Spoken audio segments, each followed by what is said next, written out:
Постійно знаходяться десятки тисяч людей, які демонструють, що нам не байдуже, якою буде Україна, що ми готові боротися для того, щоб зробити Україну не тільки європейській по географії, а європейській по суті. Український народ на цьому Майдані і на більшості майданів країни здав іспит на європейськість. Але я хочу звернутися зараз до тих, хто залишився вдома. Друзі мої, не сподівайтеся, що цю роботу хтось зробить за вас.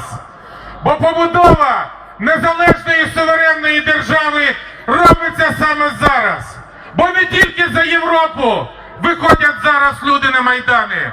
Вони виходять для того, щоб довести нашу незалежність, для того, щоб довести нашу українськість, для того, щоб довести нашу суверенність. Україна понад усе! Україна понад усе! Україна понад усе! Україна понад усе! І що хотів зробити